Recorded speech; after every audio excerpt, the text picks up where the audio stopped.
You ever have a bunch of Lego pieces that you don't know what to do with? What if you can Frankenstein a bunch of these Lego pieces together and build something out of it? Right.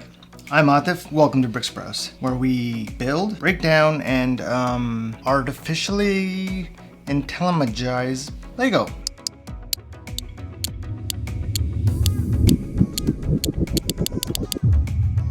In this video, we'll talk about the BrickIt App, this revolutionary brand new Lego app that everyone's talking about. Now, Lego and technology is not a new concept. We have the AR, VR, hidden side sets, we have robotics, we have the Super Mario game apps, but this one is not made by Lego themselves. This app is made by Lego fans. Now, what inspired them is pretty simple. What do you do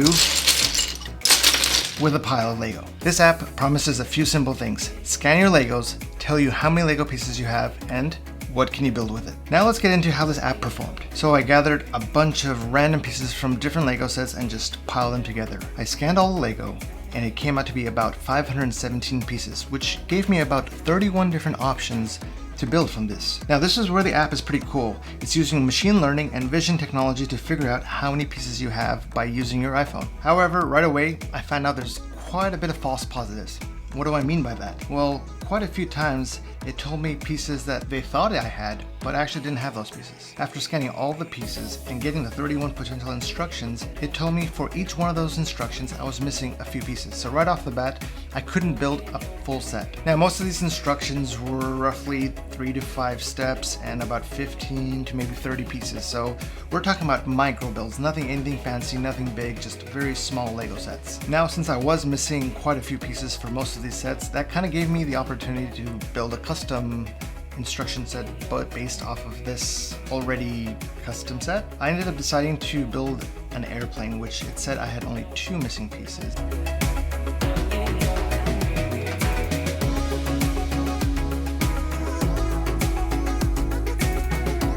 Here it is. As you can tell, this is very small. This is about 3 inches long and not too big at all. I think it vaguely resembles an airplane, however, as you can see, there's not much details to it. Now this app is brand new.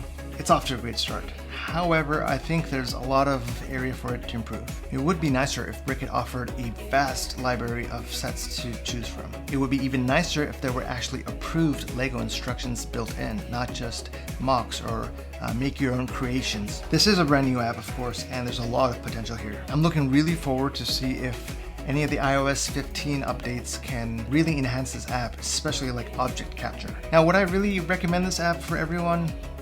Probably not. This is really geared towards the younger crowd. I would even say like you're 7 years or younger, or maybe a little older than that. Definitely not for adults, definitely not for teenage fans of Lego. Once again, because you're making micro builds, it's just not a lot of fun. This is something I tried maybe 3-4 times. I could rarely actually build a complete set, so it left a lot to be desired. And this was a quick overview of the BrickIt app. What do you think of the app? Have you played around with it? Do you think this review or overview was fair? Do you agree this is for kids, or maybe this is actually appealing for everyone? If you found this video beneficial, make sure to check out this video right here where I talk about, are you too old to build Lego? Until the next video, I'm Atif, signing out and saying, keep on building.